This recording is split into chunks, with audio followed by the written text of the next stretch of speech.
Espíritu de Ring con Queer Spirit. Bienvenidos a Espíritu del Ring, episodio 17. Y Perséfone es el engranaje perfecto que Consejo Mundial de Lucha Libre necesitaba para solventar cualquier necesidad en su división de Amazonas hoy por hoy. La realidad es que cuando Stephanie Baker salió hace ya varias semanas, incluso ya podemos decir que ya debutó en WWE en eventos de importancia para NXT, pues nos quedábamos con la duda de qué iba a pasar, qué onda con la división. Yo llegué a pensar que la figura a la que le iban a dar el vuelo era a Tessa Blanchard, pero todo indica que con Tessa Blanchard tienen otros planes. No sé si necesariamente tienen que ver con el miedo de que también se les vaya una figura bastante importante y por eso no le den tanto auge a su figura, o simplemente de que la quieren ir construyendo poco a poco. Al final del día, Tessa Blanchard está a punto de cumplir un año en la empresa, y eso también es bastante decir. Quien también está cumpliendo muy poco tiempo dentro de las filas de la Arena México específicamente es Perséfone, una luchadora que hoy por hoy es una de las favoritas del público con tan solo meses en el roster principal del Consejo Mundial de Lucha Libre. Es que real les puedo decir que no lleva demasiado tiempo de que debutó en el viernes espectacular del Consejo Mundial de Lucha Libre y hoy ya la vemos como campeona universal 2024 del Consejo Mundial de Lucha Libre, lo cual es un gran logro considerando que para lo femenino es mucho más valioso un campeonato universal que incluso para lo masculino, que podemos decir que este año el campeón universal ha sido Máscara Dorada y casi que ni nos acordamos. Dicho esto, ¿qué nos espera con una división femenina tan llena de estrellas que ha sabido resolver de manera bastante rápida, si me preguntan a mí, la falta de una luchadora tan popular y de tanta calidad como lo era Stephanie Baker? Pues la verdad es que yo creo que puras albricias, puro talento, puras buenas luchas, y este mes ha sido la muestra de eso. Desde el día 1 hemos tenido más de una lucha femenina por cartel. Este viernes que pasó tuvimos 4 luchas femeninas en todo el cartel, incluyendo una magnífica lucha con Toni Storm y la Catalina, que yo hace unos meses tampoco hubiera pensado que la Catalina pudiera dar un combate así de brillante y así de lindo. Yo creo que definitivamente está entre las mejores cosas a nivel Amazonas que se han hecho este año. Y mira que la Catalina no es que sea mala, pero yo notaba, por ejemplo, aún en su combate en Fantástica Manía contra Stephanie Baker, por poner un ejemplo, cierta carencia. Y esa carencia ya está solventada. Y bueno, también está solventada porque estás entrenando con uno de los maestros más importantes del Consejo Mundial y se nota, con Tony Salazar. Y por otro lado tienes a Zeuxis, que si bien para mí no ha sido una figura que responda con completo talento y calor a la posición que se le ha otorgado desde la salida de Stephanie Baker, ¿no? Básicamente la única lucha femenina en el aniversario, la campeona mundial del Consejo Mundial de Lucha Libre, incluso llegando a la final de el campeonato universal y siendo una de las favoritas a llevarse el Gran Prix de Amazonas, a pesar de que yo siento que en muchas ocasiones no está entregando todo lo que debería estar entregando como esta mujer que representa fielmente a todas las amazonas del consejo, digamos que es la figura central en este momento de la historia, lo está haciendo increíble. Es decir, aun cuando ni siquiera está dando el 100% que yo creo que puede dar, que esa es mi crítica principal, lo está haciendo increíble, lo está haciendo muy bien. Su combate contra Perséfone por el campeonato universal es una locura y lo recomiendo muchísimo. Desde el minuto 1 inician con todo el ritmo del planeta. Y ahí es donde dices, bueno, es que no es de poco que tenga esta posición, no es de poco que tenga 2 máscaras bastante importantes en su colección, no es de poco que sea campeona mundial este año y además haya sido campeona mundial en parejas este año también. No es de poco que llegue a la final del campeonato universal, no es de poco que muy probablemente sea una de las favoritas para ganar el día de hoy el Grand Prix de Amazonas. Hay mucho que decir sobre esta gran división femenina que durante este mes han estado demostrando lo valioso que es el trabajo cuando está bien planteado y bien hecho. Yo no puedo más que aplaudir que India Sioux, con apenas un mes y medio dentro de las carteleras del Consejo Mundial, sea una constante y sea una persona que siempre entrega un performance adecuado. No puedo más que sentirme feliz de ver que el sábado vamos a tener un Willow Nightingale contra Skadi, que no sé qué pensarán otras personas, no los he visto opinar sobre el tema, pero a mí es un combate que personalmente me interesa. Una vez más, Willow Nightingale va a llegar y va a estar pues con estos conceptos de altura y de no establecerse también en el terreno, como le sucedió en el 91 aniversario, donde dio un combate contra la buena de Seuxis que, si lo comparas con lo que hemos tenido durante todo este mes, pues la verdad no estuvo bueno. No estuvo mal, pero no estuvo bueno. Y ahora Willow puede resarcir eso porque entra a un Grand Prix donde tiene mucho tiempo para hacer buenos spots y al día siguiente tiene un combate bastante interesante. Es suficiente tiempo para darnos lo que ella sabe dar. Y Tony Storm, que sí llegó un poquito antes a la Ciudad de México, pero tampoco tanto, con nada nos lo dio. Por algo es la luchadora número 1 en el mundo según PW Illustrated. Entonces, yo alguna vez dije, qué bien le está yendo este año al Consejo Mundial de Lucha Libre, que alguien me comentó, la verdad es que no, la verdad es que esta colaboración con AEW está destruyendo al Consejo. La verdad es que el Consejo no ha ganado nada de ello. Pues cada quien. Bien Atlantis de ser campeón de televisión de Ring of Honor con bastantes defensas y perderlo contra un mastodonte como lo es Brian Cage. Además de sí en la Zero Hour, pero en un pago por evento de AEW. Ya tuvo esa oportunidad de que el público extranjero lo conozca y seguramente la va a seguir teniendo.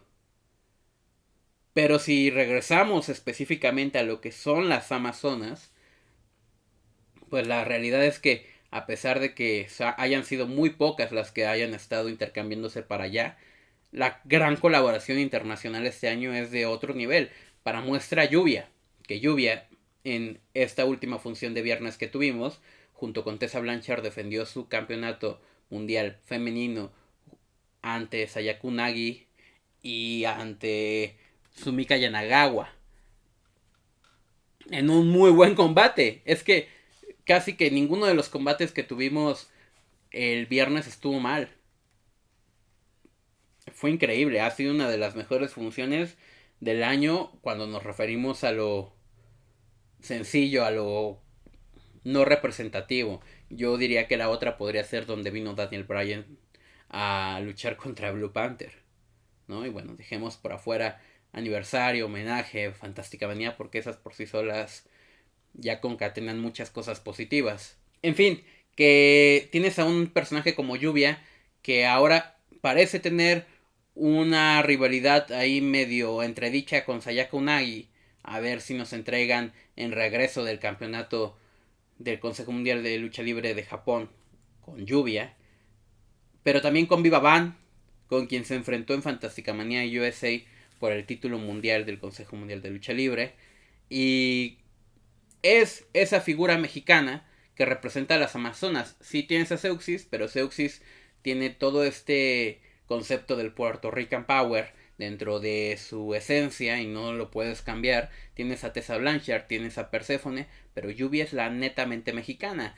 Y como figura hace un año quizás no nos hubiéramos imaginado la importancia que tiene. Probablemente su sendero la lleva a ser una de esas luchadoras memorables que va a haber históricamente en el Consejo Mundial de Lucha Libre.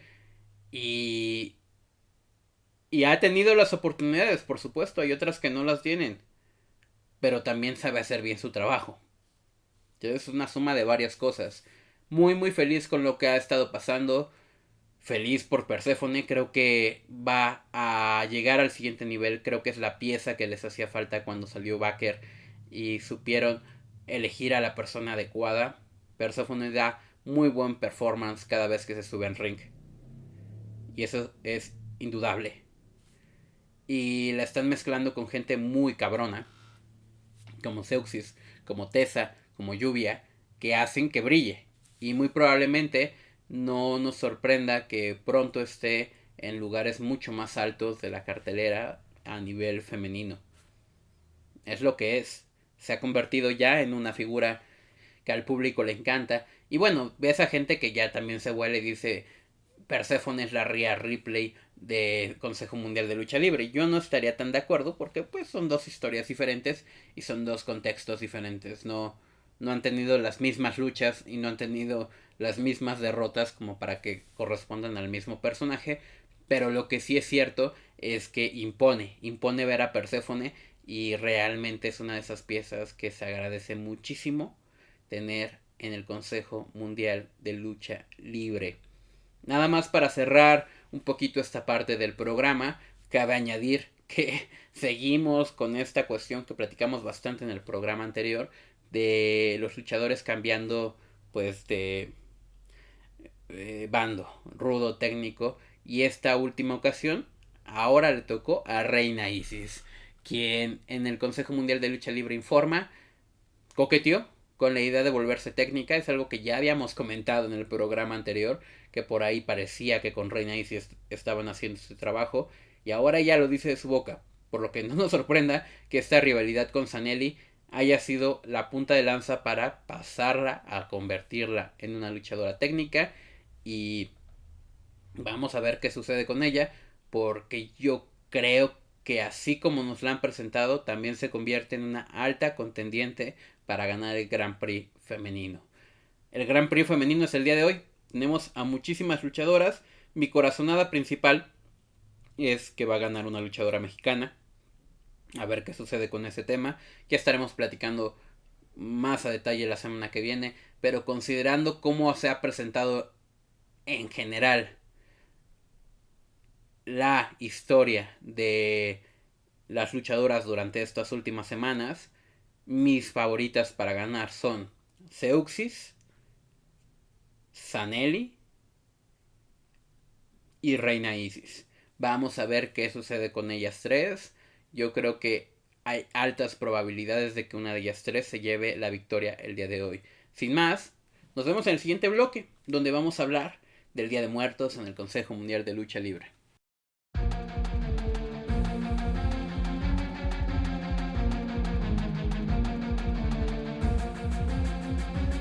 El Día de Muertos es una tradición milenaria en México. Y el Consejo Mundial de Lucha Libre desde hace ya varios años ha sabido aprovechar esa parte de cultura, esa parte incluso de turismo, para que estas fechas sean especiales para los aficionados, para los luchadores y para los turistas, que es pues por demás interesante que se trabaje de esa manera. Hay muchas promociones en México, pero pocas son las que prestan mucha atención a lo que está sucediendo en el mundo. Y bueno, Día de Muertos sucede cada año y con mucha efusividad. Es probablemente la festividad que los mexicanos más adoramos y apreciamos. Es por ello que el Consejo Mundial la semana pasada ya soltó toda la carne al asador de lo que va a estar sucediendo en las funciones de Día de Muertos este año. Desde merch, que está fea, hay que decirlo.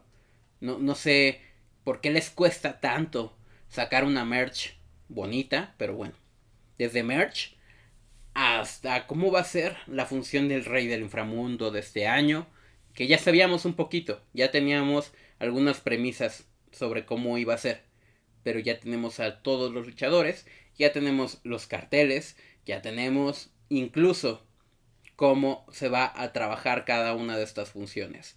Entonces vamos a dedicarle este segmento hablar sobre cómo van a ser los festejos de Día de Muertos, porque la siguiente vez que nos escuchemos vamos a estar en plenos festejos de Día de Muertos, entonces era el momento ahora. La semana pasada tampoco me dio tiempo de platicarlo, así que empecemos por las eliminatorias, las cuales serán 3 eliminatorias. Estas eliminatorias son para el Rey del Inframundo. El Campeonato Rey del Inframundo es un título que no se defiende más que año con año. Y en el caso específico de este año, el ganador del año pasado, Bárbaro Cavernario, estará enfrentándose a estos 3 luchadores que salgan de las eliminatorias en la función de Viernes Espectacular. ¿Cómo van a salir? Bueno, pues empezamos por arena, por región, de las regiones importantes del consejo, lo cual creo que es muy positivo, porque eso limita mucho las posibilidades a que únicamente veamos gente de la Ciudad de México enfrentándose por este título. Creo que abre mucho las posibilidades para luchadores jóvenes y para estar en el ojo del huracán. Así es como muchos luchadores pueden llegar al ojo del espectador de manera más sencilla y no esperar a un torneo de escuelas, por ejemplo, o a otro tipo de circunstancias que los permitan entrar en el ojo del espectador. Empezamos el 28 de octubre en la Arena Puebla. Ahí hay una selección de 8 luchadores que estarán buscando ganar esta oportunidad de llegar a la final. Y hay un host especial por cada una de estas eliminatorias, incluyendo en Rey del Inframundo. No presentado como un host, pero básicamente es eso. En Puebla va a ser la Catrina, lo cual es bastante interesante porque al ser una de las imágenes más representativas realizadas por Posada, pareciera que es la principal, pero afortunadamente no cayeron en ser tan sencillos en narrar, y aquí la Catrina está en Puebla, lo cual está bastante cool, e incluso tiene una especificación que tiene mucho que ver con las propias características de la región a la que están aludiendo. Los contendientes y quienes estarán participando por llegar a la Arena México ese mismo viernes serán Arcalis, Guerrero Maya Jr., Stigma, Multi, Pegaso, Rey Samurai, Shelhua y El Perverso. Una gran selección, si me lo preguntan a mí, y de la cual me gustaría ver mucho a Guerrero Maya Jr. llegar a la final del Rey del Inframundo.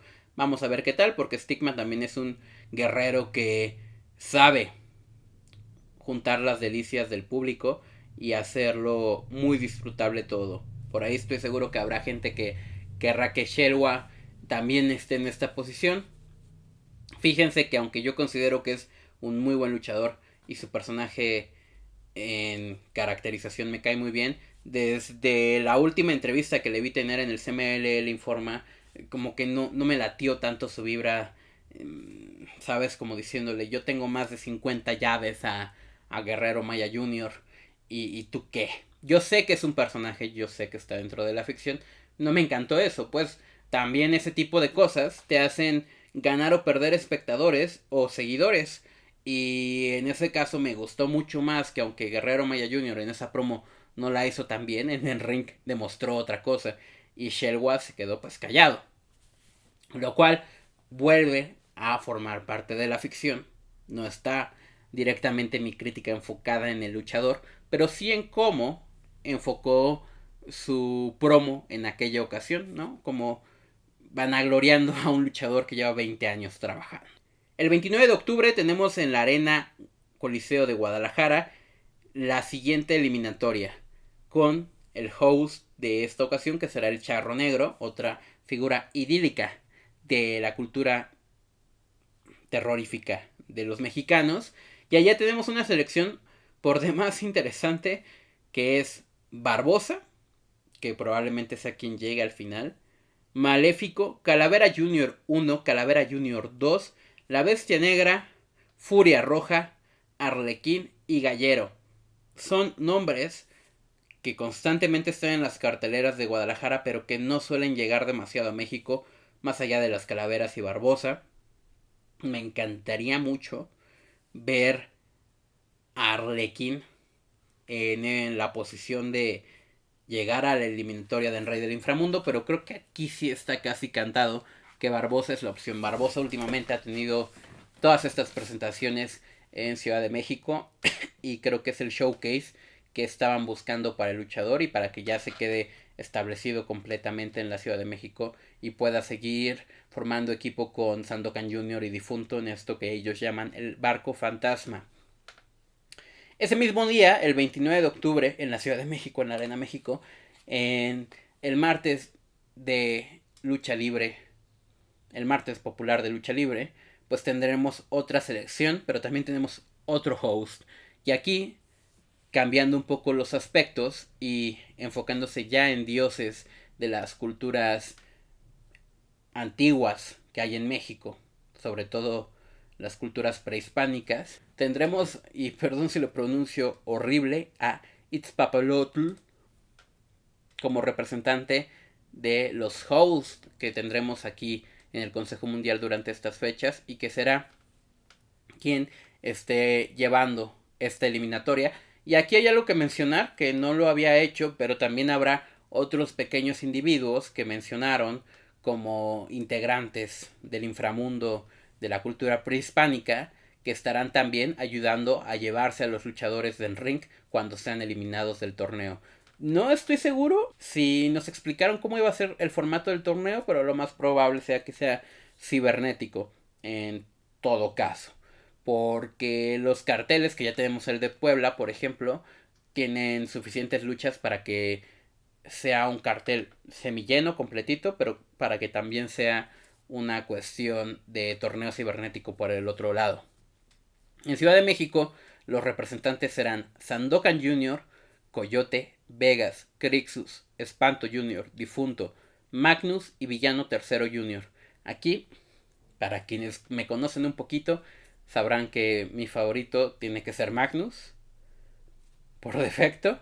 Hay muchos nombres aquí que me encantaría ver en esa eliminatoria final. Me encantaría ver al Coyote, que hace bastante que no hacían nada con el bueno del Coyote. Me encantaría ver a Villano III Jr., que le falta este momento. Tiene el foco del público, pero no tiene los momentos por parte de la empresa. Me encantaría ver a Difunto, que es espectacular cada vez que uno lo ve. A Vegas, que poquito a poco está construyendo su historia, pero definitivamente y creo que debería estar Magnus en esa eliminatoria final por el Rey del Inframundo. ¿Y todo esto a dónde nos lleva? A la función del 1 de noviembre en la Ciudad de México, viernes, donde el host será Amot Lamini, y tendremos a Bárbaro Cavernario defendiendo ante el ganador de la Puebla, ante el ganador de la México y ante el ganador de la Guadalajara. Por demás, interesante, y creo que si se cumple un poquito como lo he planteado, tendríamos una victoria del bueno de Magnus. Me gustaría mucho ver eso. Por cierto que, independiente a todo lo demás, los carteles también tienen un diseño muy específico este año, poniendo a casi todos los luchadores como calaveras, o a todos los luchadores en el cartel como calaveras. No me encanta el diseño, no me encanta la merch. La merch es muy similar a esos diseños de cartel. Entonces, bueno, creo que no se esforzaron tanto en proponer algo más allá en esta ocasión. Ni modo, no siempre se gana. El día 2 tendremos una función especial de Día de Muertos en la Arena Coliseo, la cual me emociona muchísimo. No sé si voy a poder ir, pero sería la que más me interesaría ir junto con la del domingo, porque realmente existe esta posibilidad de disfrutar el Día de Muertos en su mera esencia en una arena del Consejo Mundial de Lucha Libre. Creo que puede llegar a ser bastante lindo. No se nos ha anunciado nada específico para ese día, pero para el día siguiente sí. El día 3 tenemos una función muy especial, que es probablemente la más llamativa desde mi punto de vista de estas fechas, que es el Zompantli de máscaras. El Zompantli, para los mexicanos, representa esta expresión prehispánica en la que los cráneos de diferentes individuos eran colocados, digamos que en la zona principal de la ciudad donde se encontraban. Perdón por no ser historiador y no poder ser más específico con mi explicación, pero pues básicamente son estas hileras de cráneos que luego encontramos en las decoraciones de Día de Muertos y que representaban una manera a nivel prehispánico de expresión en relación a los muertos que tenían alrededor. Y el Consejo Mundial hace no demasiados años asumió esta idea y propuso una de las más interesantes cosas que se puede hacer. Una función en la cual los luchadores participantes que hayan perdido la máscara pueden volver a tenerla en su rostro. Por una única fecha muy especial y recordando un momento en el que fueron personas con el rostro totalmente cubierto. Pueden luchar con ellas, lo cual, pues, por sí solo es increíble. También va a marcar la última lucha de la Vaquerita. A nivel general es en retiro de la Vaquerita. Se decidió que fuera esta fecha. Después de un gran mes trabajando como referee de las Amazonas, que lo ha hecho muy bien. Tendrá su última función como luchadora el 3 de noviembre. Y seguramente una colección de muchos luchadores espectaculares a quienes volveremos a ver con máscara. Incluyendo, muy probablemente, al bueno de Euforia. Sin más, eso es lo que tenemos por decir sobre el Día de Muertos esta semana. Van a ser unas grandes celebraciones. Vamos a ver qué más nos pueden ofrecer. Ya tenemos el cartel de Puebla. Seguramente estos días tendremos más. Este domingo, antes de comenzar los festejos, tendremos la celebración en conmemoración al Día Mundial de las Personas de Talla Baja. Y va a haber un torneo cibernético, entiendo, entre todos los integrantes de las mini estrellas. Mercurio, Aéreo, Acero, Angelito, Caligua, Pequeño Violencia, Pequeño Olímpico, Último Dragoncito, Pequeño Pierrot, Chokercito, Pequeña Magia, Galaxy, Pequeño Pólvora, Full Metal y Fantasy se estarán enfrentando en este torneo. Y además también participarán a nivel luchístico las microestrellas. Una función que no puedo ir, pero que me hubiera encantado ir. Entonces tenemos de todo. Y por aquí voy a añadir el detalle de que Dragón Rojo Jr. ya no sale de la esquina técnica. Yo estoy casi seguro que estamos a nada de verlo convertirse en técnico, pero bueno. Por otro lado, considerando que Akuma salió de un equipo para tener una carrera en solitario y que últimamente solamente trabaja con los Gemelos Diablo, y ya para detallito final por ahí a quien le interese, pues los Chávez y Soberanos siguen formando su equipo. Entonces vamos a ver qué nos siguen contando con todas estas historias, porque aparte vamos a tener un pequeño tiempo de descanso, pero ya lo platicamos en el siguiente segmento, donde estaremos hablando de Guatemala.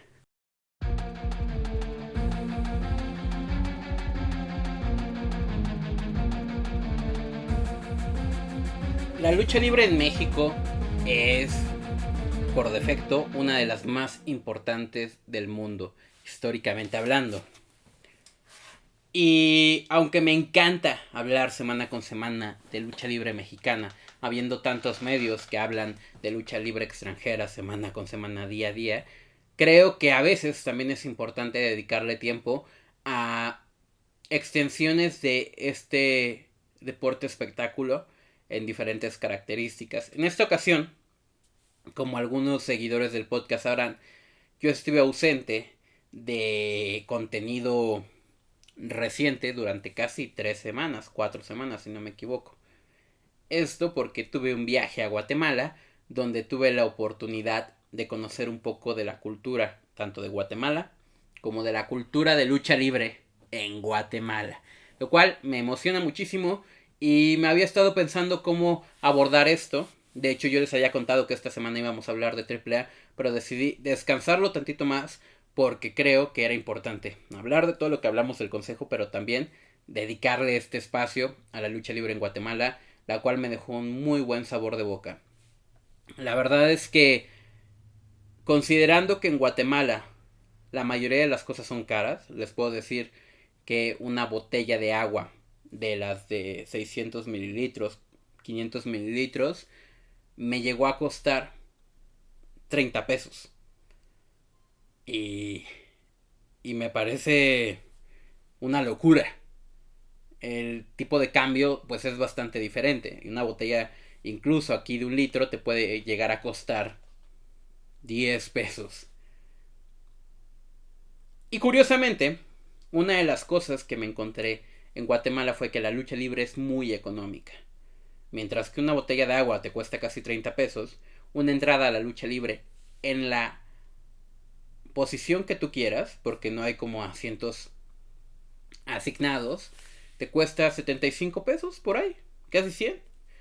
A lo que ellos llaman 25 quetzales. Y eso responde obviamente porque no está en su mejor momento históricamente la lucha libre en Guatemala. Aunque metiéndome un poco a investigar sobre su forma, su estilo y todas las características, sí que hay una historia. Hay una historia bastante importante que no me voy a dar el tiempo de exponer en este capítulo del podcast específicamente porque hay tanta historia en mi país que no conozco que ya estaría una locura ponerme a estudiar la historia de otro país. Pero sí les puedo decir que tiene una cultura de lucha libre bastante importante. Y que a pesar, fíjense que a mí me tocó estar en las fechas de entre el 5 y el 6 de octubre. Y a pesar de que les puedo decir que precisamente no hay demasiada exposición para la lucha libre en Guatemala en este momento de la vida, hubo alrededor de 5 funciones en los 4 o 5 días que yo estuve en Guatemala, de las cuales solo decidí ir a una, porque si me iba a las demás, pues no iba a conocer otras cosas de Guatemala. Y decidí específicamente irme a la arena, que me pareció tenía más historia, por lo poco que leí, por lo poco que encontré. Puede que me haya equivocado, pero considero que fue una buena decisión. Yo me fui a conocer la arena Guatemala-México, que se encuentra bastante alejada de la zona Reforma Centro, a unos 15-20 minutos, un poquito más, y sobre todo se encuentra en una zona de barrio, de condiciones muy similares a las que puedes encontrar una arena Naucalpan, por ejemplo, o una arena Coliseo de la Ciudad de México. Lo cual responde perfectamente a cómo son históricamente las representaciones de una arena para la cultura popular. En la arena Guatemala-México pues hay ciertas características muy específicas como un gimnasio, que es donde se desarrolla todo, un gimnasio bastante pequeño si lo comparas con otros espacios donde tenemos lucha libre aquí en México. Casi que te diría que un poco más pequeño que el Bandidos Gym. Sin embargo, totalmente adaptado para la lucha libre. Tiene una rampa de entrada que conecta directamente con el ring, a pesar de que por debajo no tiene pues que lo soporte. Bajas las escaleras y por debajo no hay que soporte el espacio entre escaleras y ring, lo cual por demás es interesante porque esto permite que el público siga pasando o las personas que trabajan ahí sigan pasando cuando la barra no está bajada. Además, todo es en gradas y tú te puedes sentar en donde quieras dependiendo del momento en que hayas llegado. Por cierto que tienen varias porras establecidas que se diferencian mucho de las que algunos conocemos aquí en Ciudad de México o en México en general, lo cual es también bastante interesante. El lugar está tapizado por diferentes carteles del pasado, momentos históricos, sobre todo reconociendo a la figura preponderante que yo encontré de Guatemala en la actualidad, lo cual quizás me equivoco, pero yo le llamo el Atlantis guatemalteco, o en todo caso Voltron podría ser perfectamente la figura preponderante hoy por hoy en Guatemala. Hay muchos otros luchadores que encontré también en esta posición, que también son bastante aplaudidos por lo poco que leí en internet sobre ellos, como Ciclón Chapín, que también sigue luchando. Pero en esta arena en específico era Voltron quien era la figura preponderante, a pesar de no ser el más aplaudido por el público, porque él se enfrentó en una lucha contra la dinastía zombie, y por el lado de los zombies, pues Zombie Boy fue pero amado. Zombie Boy es un luchador con un estilo, llamémosle un poquito aéreo. No se ve mucho el luchador aéreo en Guatemala. Por la función que yo vi no se vio mucho. Yo sé que seguramente habrá más oportunidades de encontrar luchadores aéreos, pero digamos que el que más cercano vi en ese estilo es Zombie Boy, y ni siquiera es aéreo. Su estilo es más como de poderse deslizar por lugares que otros luchadores regularmente no lo harían. Es muy cercano al aéreo, pero también muy cercano al... Yo le quiero llamar Strong Style. Puede que me equivoque. Creo que ese Zombie Boy, si le echa ganas, puede llegar a lugares muy, muy grandes en la lucha libre internacional. Y como les decía, estas fechas además tuvieron varias funciones porque precisamente fue el Día del Niño en Guatemala. Extraño, quizás para algunos, pero fue el Día del Niño en Guatemala y por eso también hubo muchísimas funciones. Había unas donde te regalaban pizza, unas donde el cartel se llenaba de personajes del Chavo del 8 antes de los mismos luchadores. Los carteles en sí, el diseño, pues no es nada espectacular, no son tan profesionales como los puedes encontrar aquí, incluso en funciones de más baja categoría, pero son carteles que sobre todo el público sabe interpretar, entender y aceptar, porque hay muchos luchadores que los niños claramente aprecian, así como el público en general. Sobre todo, y el que más la atención me llamó, fue Lobo Negro, que no conforme con ser uno de los más aplaudidos en estas fechas, terminó su lucha ante Avernosis Jr. y Viernes 13, él estaba junto con Rayo de Oro, terminó su lucha retando a Viernes 13 a una lucha máscara contra máscara en el aniversario de la Arena Guatemala, que sucedió de hecho este fin de semana antes de grabar este podcast. Sí, también ellos tienen aniversario y según yo por ahí fue como un aniversario medio 73, a lo mejor estoy perdido en fechas 60 y tantos. Es una arena con bastante tradición, es lo que les digo.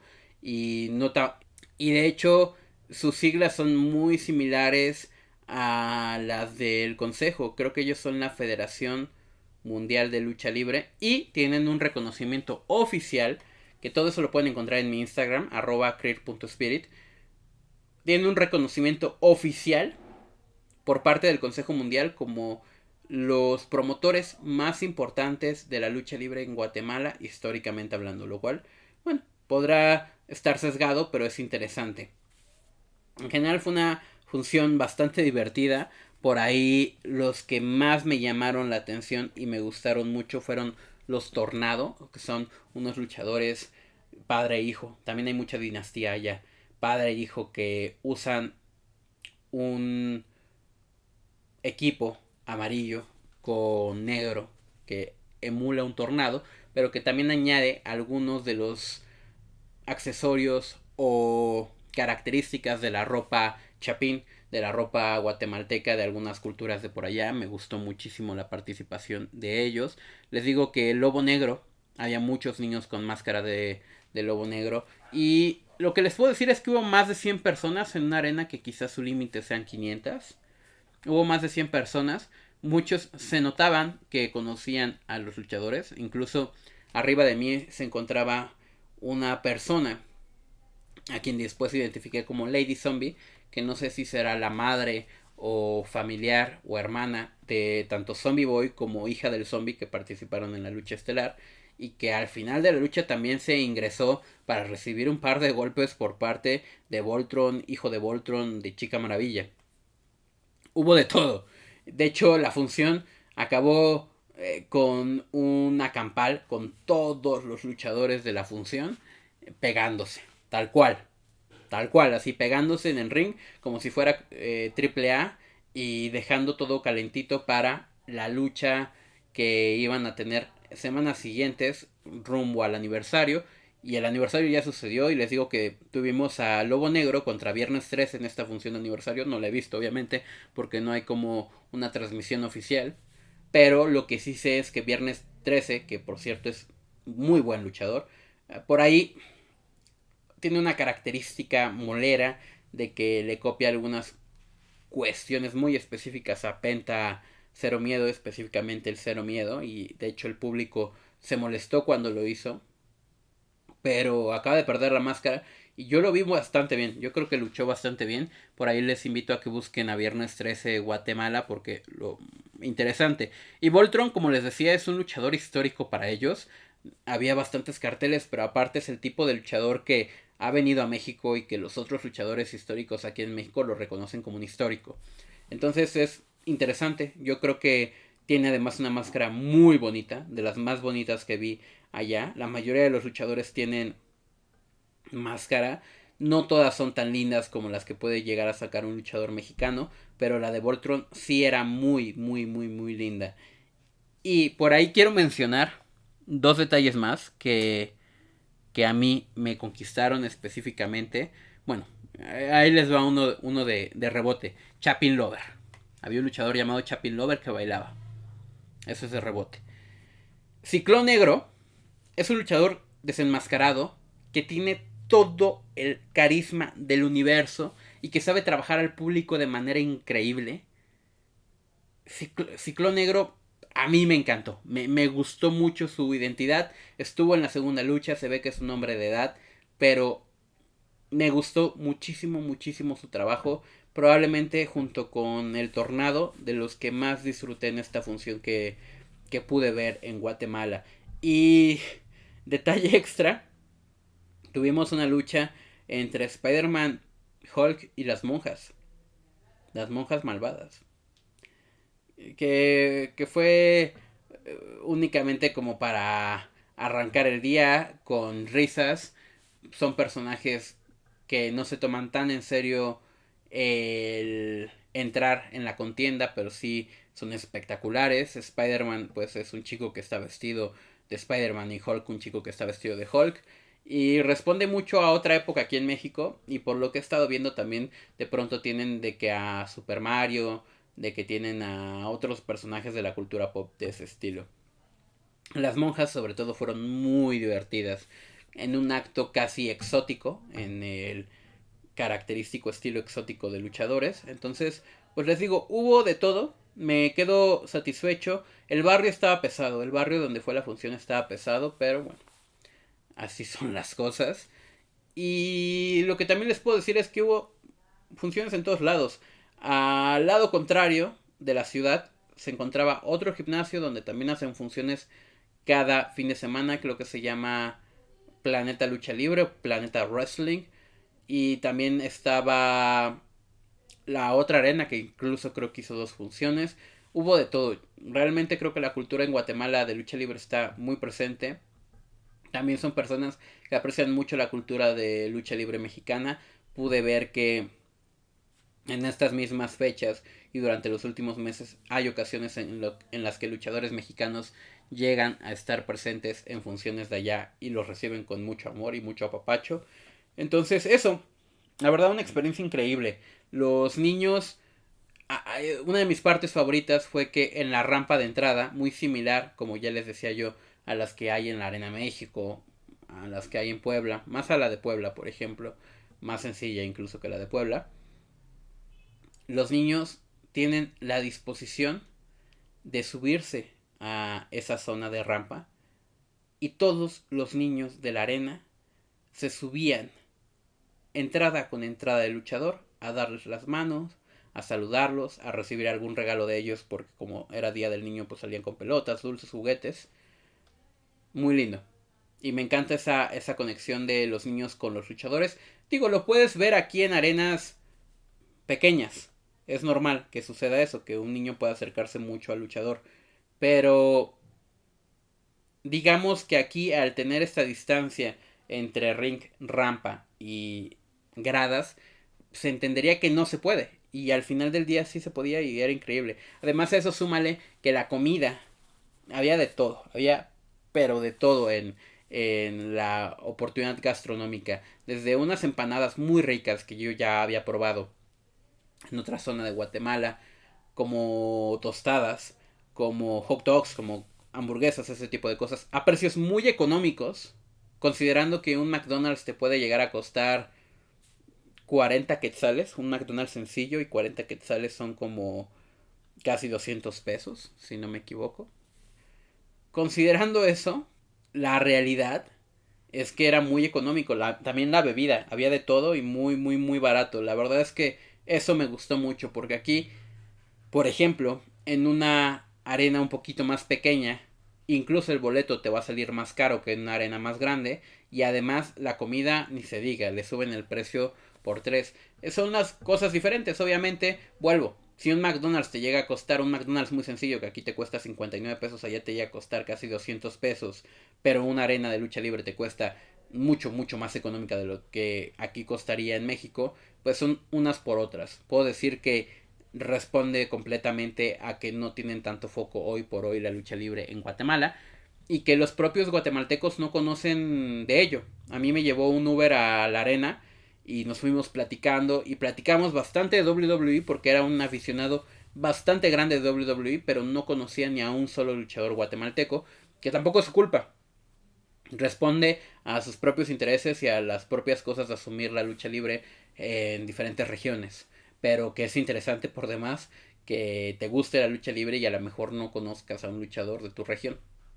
Porque, vuelvo, este nombre de Voltron o este Ciclón Chapín son nombres que a mí ya me suenan como los representantes actuales a nivel histórico de Guatemala. O sea, que pueden... Les voy a poner unos símiles más para acá. Quizás un Último Guerrero, quizás un Negro Casas, quizás un Huracán Ramírez, quizás un Ciclón Ramírez. Por ahí es a lo que me refiero. El Chapin Lover, un Latin Lover, ¿no? Entonces, es interesante que haya esta diferencia entre gente que vive allá y gente que realmente es muy aficionada a la lucha libre en Guatemala.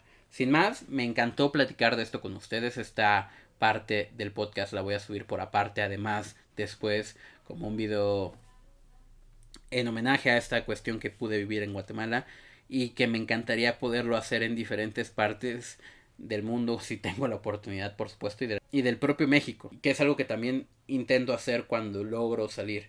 A veces hay oportunidades, a veces no, pero ya les estaré contando cuando algo de esto vuelva a suceder.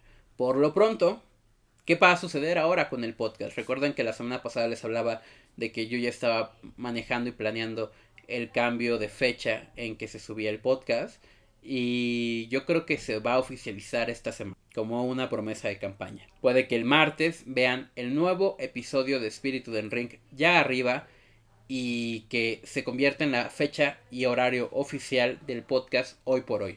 Ya lo había platicado, creo que el martes es mucho mejor fecha para subir el podcast porque nos da tiempo de platicar de lo que sucedió el fin de semana de manera mucho más fresca, sin que el contenido se vaya demasiado pronto a la basura, porque también nos da la oportunidad de crear otro tipo de contenido durante la semana y en general creo que el martes es una fecha que puede añadir muchísimo a este proyecto llamado Espíritu del Ring. Será martes a las 11 de la mañana y el episodio 18 será el debut de este nuevo horario y fecha de transmisión de este podcast que ya llevamos aquí 18 semanas, que no, o sea, 17 hoy, la siguiente va a ser 18, que no es poca cosa. No es poca cosa, chicos. Agradezco mucho a quienes están echándole amor al podcast. Seamos uno, seamos dos. Estamos intentando que este proyecto salga. Y les voy a adelantar que el siguiente podcast, el del martes, va a ser especial. Va a ser no de actualidad. Sobre todo porque si estamos subiendo esto en viernes y el siguiente se sube el martes, pues hay mucha poca actualidad que hablar en el por medio. No, vamos a hacer un podcast especial, puesto que es 29 de octubre y estamos a expensos días del Día de Muertos y de las fechas de terror. Pues vamos a hablar de nuestros grandes representantes luchísticos a nivel horror, que son el Santo y Blue Demon, quizás Mil Máscaras, Tinieblas, los luchadores que hicieron cine donde enfrentaban monstruos y villanos. Vamos a hablar un poco del cine de luchadores en el siguiente episodio de Espíritu del Ring. Ya saben que, sobre todo, adoro el medio audiovisual y el cine, y hay mucho que hablar de este tema. Tampoco nos vamos a enfocar tanto en demasiadas películas, no me he visto todas, pero hay varias que he visto y que creo que podemos platicar a profundidad de lo que significa esto para la cultura mexicana. El viernes, puesto que vamos a dejar bastante descansar en este caso la actualidad, el viernes nos vemos con un espíritu inquieto, que recuerdan que es este tipo de podcast únicamente de voz, y el siguiente martes, en el episodio 19, nos encontramos por primera vez con un podcast de actualidad en la nueva fecha y horario de Espíritu del Ring. Sin más, muchas gracias por apoyar el proyecto.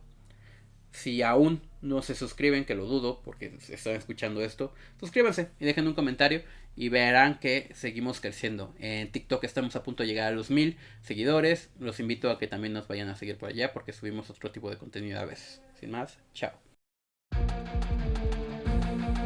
Espíritu de Ring con Queer Spirit.